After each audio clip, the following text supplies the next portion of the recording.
The alien woman came to examine the human man, but returned saying she had never seen such an empty brain. The airlock hissed open with the polite sigh of a well-mannered machine. Virell stepped through, the soles of her boots whispering against the polished obsidian floor of the Venari primary research bay. Her ears twitched once, an involuntary sign of irritation, and she ignored the welcome banner that flickered overhead, written in 46 galactic dialects, each one more smug than the last. "Mission parameters loaded," chimed the AI assistant hovering beside her, a small, flickering orb named Thix with the personality of a tax auditor and the charm of wet cardboard. "You are assigned to Sector 19G, third planetary body from its star. Natives call it Earth. Your target, Homo sapiens, male variant. Cognitive and emotional analysis. You may commence disappointment at any time." Virell rolled her eyes. "Why male? Statistically more prone to nonsensical behavior, higher entertainment potential." "I'm not here to be entertained, Thix. Based on prior missions, that is statistically unlikely." She didn't respond. Arguing with Thix was like trying to staple fog. Instead, she pulled up the mission briefing, scanned the topographical data, population densities, and, to her dismay, the cultural artifact logs. Humans had produced nearly 8 million cat videos, 300,000 energy drink flavors, and something called twerking, which had been flagged by the Venari Ethics Board twice. She sighed. "Assign me a test subject." Thix buzzed and spun. "Randomization complete. Subject selected. Liam Dorsey. Occupation mechanic. Location sectoral subset designated Arizona. Cranial density dense. Neural pattern unusual. Intelligence level undefined. Hair follicles abundant. Prognosis suboptimal." Virell stared at the hollow projection. The human male in question was currently eating something orange and unnervingly sticky while leaning over an engine that looked held together by pure delusion. His expression was one of focused confusion, like someone trying to solve a riddle using only toast. She narrowed her eyes. "Our ambassador of cognition?" Indeed. He once tried to fix a microwave with a hammer and a prayer. Well, time to meet the prophet. Earth was hotter than she expected. Virell adjusted the temperature modulation on her field suit as she materialized behind a taco truck that smelled like combustion and cilantro. The mechanic's garage was visible just across the cracked asphalt lot, with a sign that read Liam's Auto and probably other stuff. She approached. Inside, Liam Dorsey was singing, badly, to a wrench. "Got to twist it lefty-loosey, righty-tighty, don't electrocute me again." Virell cleared her throat. Liam looked up. "Whoa, did I order something? Are you the new parts girl? I am here to study you." "Oh, cool. I mean, I get that a lot." She blinked. "You do?" "Well, I assume people are watching. I talk to security cameras sometimes, just in case." "Right?" She stepped forward. "My name is Virell. I represent the Venari Consortium. I am here to conduct an analysis of human male cognitive and emotional function. You have been randomly selected." He wiped his hands on his jeans. "I see. So like a focus group? Do I get paid?" "No, but your cooperation will be noted favorably." "Any snacks involved?" "No." He thought about it. "Can I still eat snacks?" Virell stared. "Yes." "All right, you got yourself a deal, Space Lady." She activated her scanning module with a tap to her wrist. A subtle field enveloped his cranium, invisible to the naked eye but humming through 12 dimensions. As data poured into her cerebral recorder, Virell frowned, then frowned deeper, then squinted. "What?" he asked, munching a tortilla chip. This cannot be correct. What's it say? It's blank." She scrolled through the neural scan. "There are some motor functions, minimal sensory memory, but the rest is, are you thinking right now?" Liam looked up at the ceiling. Define thinking. Virell turned off the scanner. "I've never seen a brain this empty," Liam puffed up slightly. "Thanks. I've been working on mindfulness." "It's not mindfulness, it's vacancy. It's like a luxury apartment with no furniture, just echo." "Could be feng shui?" She stared. He grinned. She wanted to shake him like a snow globe. "Let's try a cognition test," she said, conjuring a holographic interface. "Simple pattern recognition. Begin." He squinted at the shapes. "Okay, that one's a duck." "There is no duck." "Sure there is. Look at it sideways." "That's a hexagon." "Hexagon duck, my favorite transformer." Virell stared at the results. His responses were wrong, but consistent. Impossibly, he was forming internal logic from nonsense. "This defies probability," she muttered. "That's what my high school principal said too. You guys would have got along." She tried an empathy simulation. He mistook it for a video game and attempted to romance the AI character. When it blushed, she terminated the simulation. Your brain doesn't follow any known pattern. I've always said I'm a trailblazer. Once invented a new sandwich. Bread, cheese, jam, and regret. Virell sat down on the bumper of a disassembled truck. She stared at the sky, then at him. I am meant to analyze a representative human male. Understand your psychology, your species' potential. You were chosen, and you just tried to high-five my scanner. In fairness, it beeped. There was a long pause. Maybe I should pick someone else, she said quietly. Liam shrugged. You could, but then you'd miss taco night. Also, Gary the raccoon shows up after dark. Real drama king. She should have left. She should have activated the recall beacon, erased the last 3 hours, filed a report titled Subject Terminally Inept, and gone back to the cold, predictable brilliance of the Venari spy. But instead, she found herself staring at the way he poked the engine with a screwdriver, completely guessing yet somehow inching toward a solution. You don't know what you're doing, she said. Nope, he agreed cheerfully. That's how the magic happens. And for reasons she couldn't yet define, Virell decided to stay. Just a little longer. For science. The next morning, Virell was awakened by the sound of something mechanical howling in distress. For a brief, optimistic moment, she thought perhaps the garage had exploded overnight due to structural incompetence, and she could file her final report from orbit. But the howling persisted, followed by a string of creative curses and what sounded like a physical altercation with a leaf blower. She emerged from the guest cot Liam had offered, a fold-out lawn chair inside the garage with a pillow duct taped to it, and found him wrestling with a hover vacuum. It was not designed to hover, nor to vacuum. It was in fact just a broken floor fan with a shop vac glued to it. I call it the Hover Suck 9000, Liam announced proudly as the machine lurched toward a pile of bolts and flung them into a wall. Still working out the bugs. Virell stared. That is not innovation, that is engineering malpractice. Tomato, potato? I believe you mean tomato, tomato.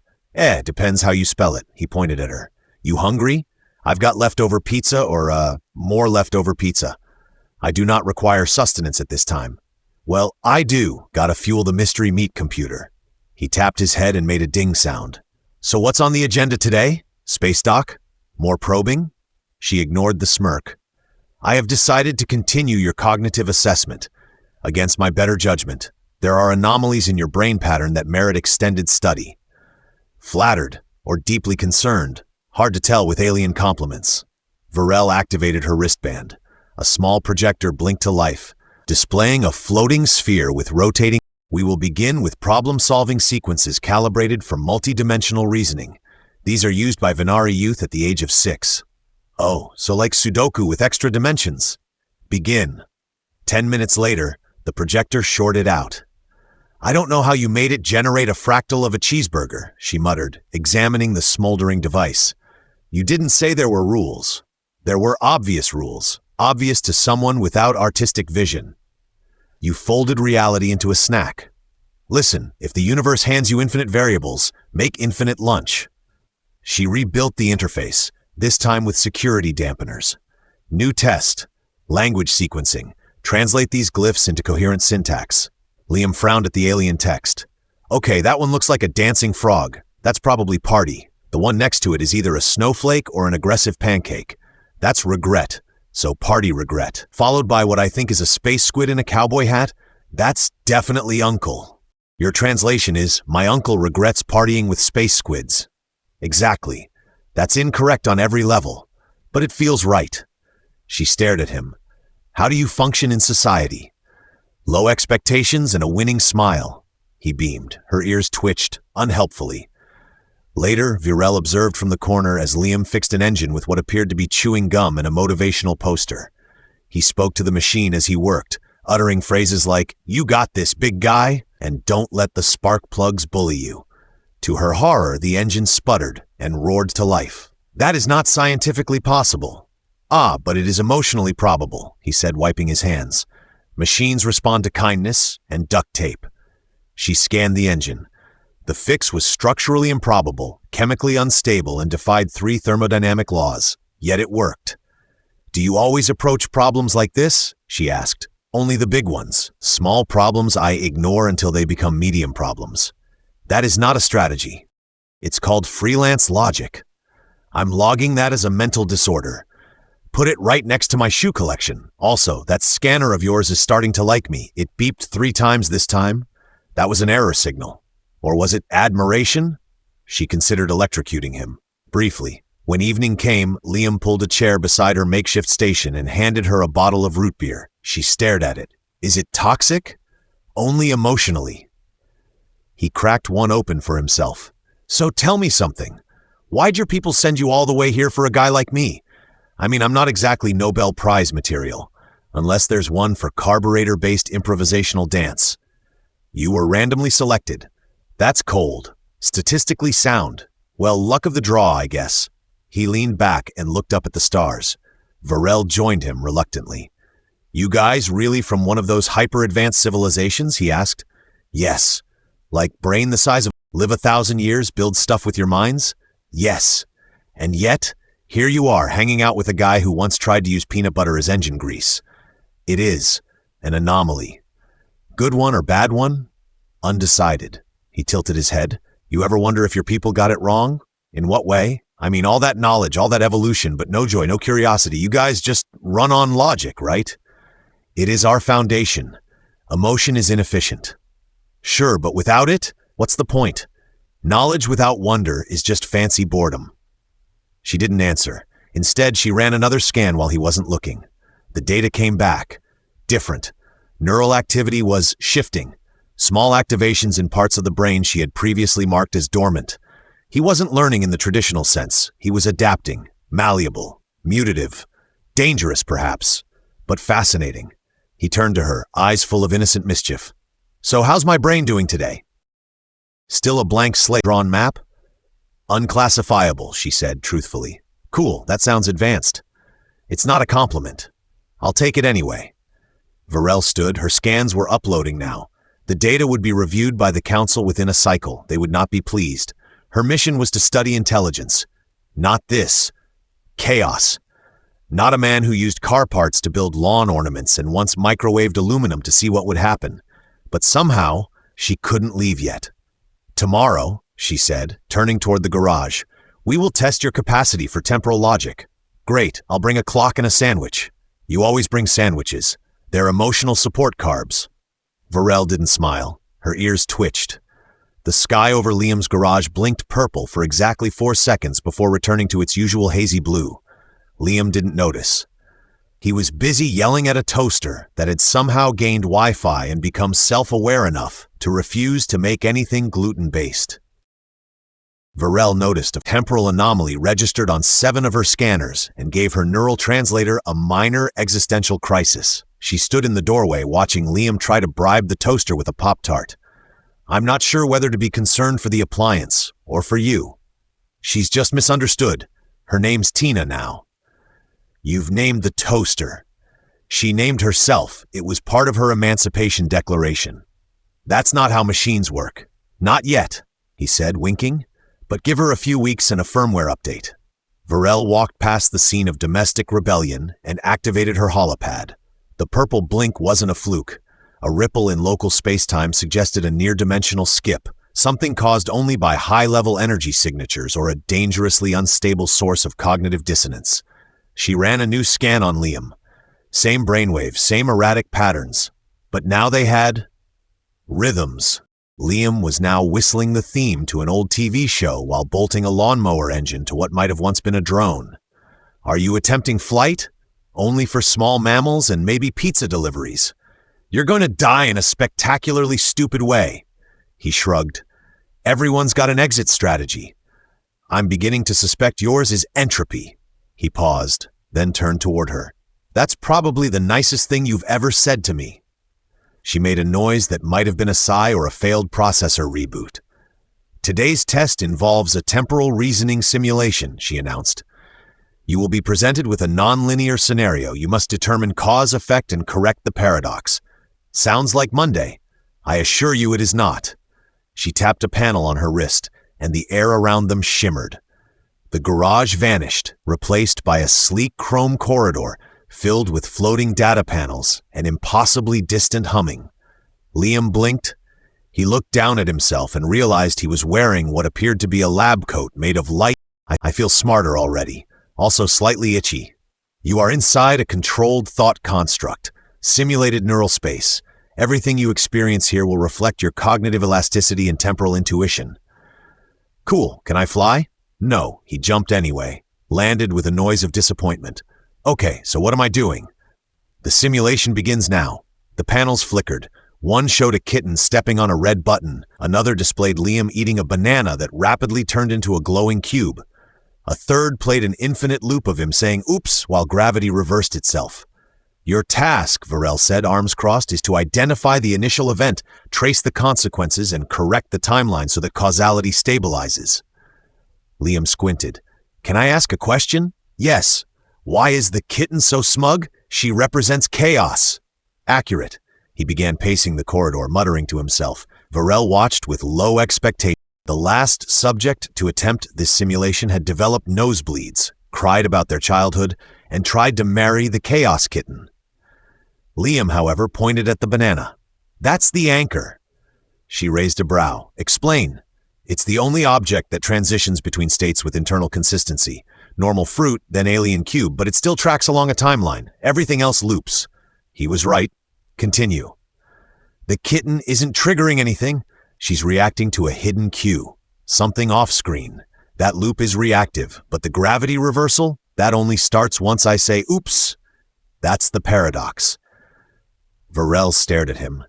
Liam say oops because gravity flips, but gravity flips because I say oops. Classic chicken-egg tornado problem. She tapped her scanner. His brain was operating at a much higher frequency than usual. Not traditionally intelligent, but associative. He was treating the simulation like a joke, but navigating it with unconscious accuracy. He clapped his hands. I've got it. Kitten sits on button, distracts me, I eat banana cube, say oops, gravity flips, time destabilizes. But if I give the cube to the kitten before the button press, she gets distracted, never triggers the button, I don't say oops, and boom, stability. He reached into the panel, pulled out the cube mid-transition, and tossed it gently toward the kitten. The simulation rippled, cracked, and collapsed in on itself. They were back in the garage. Liam blinked. Did I win? You solved it. He pumped a fist. Suck it, fourth dimension. Virell sat down slowly. That simulation is considered unsolvable by 74 species. Maybe they were overthinking it.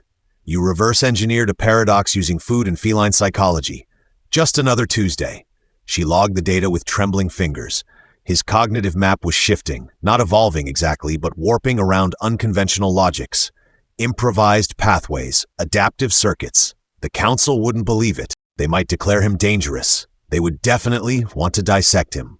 Liam, she said quietly, do you ever get headaches? Only after cheese fries? Why? No reason. She stood, adjusting her neural recorder to record in low-band stealth mode. From now on, any scans of Liam would be anonymized, encrypted, and buried inside false data about beetle migration patterns. If the council knew what he'd just done... Hey, Liam said, biting into a Pop-Tart. You okay? I'm fine. You sure? You've got that look, the your planet's probably gonna freak out about me look. She froze. How do you? I don't, he said through a mouthful of strawberry glaze. Just guessing. She didn't hide them. The toaster beeped ominously. Tina had made toast, and it was burnt into the shape of a kitten sitting on a cube. Virell stared at it. Liam stared at her. So, want to test me on emotional intelligence next? No. Good. I'm pretty sure I lost all mine watching Titanic in reverse. A small explosion rattled the roof of the garage, followed by the unmistakable sound of Liam yelling, I meant for that to happen. Virell didn't look up from her console. The satellite relay was still active, and she needed every second of unauthorized bandwidth before the council flagged her signal. She entered another security override, cloaking her data logs inside a fabricated transmission titled Interspecies Fungus Allergy Survey, Class E Molds. Liam limped through the garage door, hair frizzed, eyebrows slightly singed. Okay, update? Hover lawn chair? Not airworthy. On the bright side, I invented a new kind of panic. You are not cleared for aeronautics. That's okay. Neither was the chair. She finished the encryption sequence and snapped the panel shut. We need to talk. Cool, but I should warn you. I might still be vibrating. Pretty sure I clipped a frequency humans aren't meant to touch. Virell crossed her arms. The simulation yesterday. Do you understand what you did? Yeah, I fixed your little time loop party. He wiggled his fingers, using the power of snacks and instinct. You solved a causality knot using nonlinear improvisation. That's not normal. Neither is your toaster, but I'm not judging. Tina is evolving separately. Focus on yourself. He sat down on an overturned bucket, hands behind his head. Listen, I know I'm not exactly textbook material. Most days, I have to Google how to spell Google. But I think you're looking at this from the wrong angle. There is only one angle, she said. It's measured in quantum certainties. See that right there? He pointed at her. That's your problem. Everything's got to be measured, calculated, filed alphabetically. But I think the reason I'm good at your weird tests is because I'm not trying to solve them. I'm just guessing with confidence. That is statistically terrifying. And statistically effective. She stared at him. Her neural buffer hummed uneasily. You're not supposed to be capable of this kind of adaptation. Tell that to my 7th grade math teacher. She said I'd never use creativity to get out of a logic test. Joke's on her. I now use tacos to break space puzzles. She turned away and muttered, They're going to send someone. Who, the Toaster Union? The Council. The Venari High Mind will want to validate the data. If they believe you're manipulating causality, they'll classify you as a disruption vector. That sounds bad. It's worse than bad. They only classify things they can't control. He was quiet for a moment. Okay, so what? They beam me up and poke around in my gray jelly? If you're lucky, and if I'm unlucky, they unmake you. Digitally, atomically. They file the memory in a folder marked "Not Our Fault." Wow. He rubbed his chin. Okay, so definitely not putting that on a resume. We have to keep your anomaly hidden. By doing what? Acting like I'm normal? You've been doing that your whole life. Try harder. There was a soft tone from her wristband. She checked the alert. Incoming transmission, encrypted, flagged priority red. He leaned over. Is red the worst one? It's the one before things start melting. The signal resolved into a floating projection of Yazine, Virell's former supervisor and current walking headache. His expression was what one might expect from someone who had recently tasted something both sour and disappointing. Virell, you have delayed your reports again. Neural data inconsistencies have triggered multiple review protocols. You are hereby assigned external oversight. I will arrive within 1 planetary rotation. Please prepare your subject for extraction and deep analysis. Liam waved. Hi, I'm the subject. I vote no. Yazine blinked, unimpressed. Subject sarcasm, predictable. Possibly symptomatic. Liam nodded. Definitely symptomatic. I also giggle when I eat grapes. The projection ended. Virell exhaled. Okay, Liam said. So your science boss is coming to melt me. Got it. Do we fight, flee, or distract him with interpretive dance? I haven't decided. I'm just saying I have a costume for all 3 options. She walked to her console and initiated a stealth field around the garage. We need to mask your neural signature. If he scans you, we're done. Liam stood and dusted off his pants. All right, hit me with the alien voodoo. It's not voodoo, it's quantum neurosplicing via retroactive camouflage theory. Cool, I'll hold still and think about penguins. She strapped a band around his forehead. The device blinked green, then yellow, then briefly made a noise like an apologetic goose. Is it working? No, your brain resists standard cloaking. It keeps rerouting the signal through humor centers and imagination loops. So my brain is joking its way out of being hidden? Yes, it's like trying to disguise a fire by adding glitter. Man, I'd make a terrible spy. You make a terrible everything, but especially that. He grinned. Flattery will get you orbital tacos. Virell stepped back. We'll have to distract Yazine manually. Buy time. Okay, you lie. I charm. No, I lie. You shut up. Bold strategy. It's the only strategy. There was a pause. Liam looked at her. You're worried. I don't worry. Okay, you're calculating probabilities while experiencing mild dread? She didn't respond. He sat back down, watching her move across the garage, adjusting field emitters and muttering in Venari. Hey, he said, you don't have to protect me. I mean, you barely tolerate me. That was yesterday. You tolerate me more now?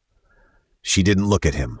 I don't know what this is, but you've changed something. In my data, in my behavior. Possibly in my genome. I am experiencing variables. Liam smiled. Welcome to the dumb side of science. She activated the last emitter. The garage shimmered. We have 20 hours. To do what? To convince Yzine that your brain is average. I can do average. Watch this. He picked up a wrench and began using it to flip a grilled cheese on a hot plate. Stop that. Too late. I'm fully immersed in mediocrity now. She watched him for a long moment. Don't make me regret this. No promises. Outside, the sky flickered again, just for a second. Inside, Liam offered her half the sandwich. She took it. For science. The sky over the garage turned silver at precisely 2:42 p.m., which was deeply inconvenient for Liam, who had just finished seasoning a grilled cheese with jalapeno potato chips. The sandwich hit the pavement as the air rippled with static and a sleek, blade-shaped transport vessel shimmered into view above the lot, humming like an expensive blender with interstellar consequences. Guess he's early, Liam muttered, brushing crumbs off his shirt. Should have known he'd be a punctual doom cloud. Virell was already at the console, hands flying across controls. He's initiating a full bioscan. I've rerouted your neural imprint through a signal dampener cloaked in sports commentary, but I can't guarantee it'll hold. You hid my brain inside football statistics? Statistically, he won't notice. The Venari consider sports to be primitive war simulations with poor fashion. Good, I always knew my lack of athletic interest would save my life. The transport's underside opened, and a ramp extended with unnecessary dramatic flair. Yzine descended in slow, deliberate steps, his posture that of a creature who ironed his soul each morning. I sense dishonesty, he said immediately. Hello to you too, Liam called out, waving from behind a stack of tires. Yzine narrowed his eyes. Subject Liam Dorsey. The anomalous readings from your neural matrix suggest a distortion of natural cognition. Explain.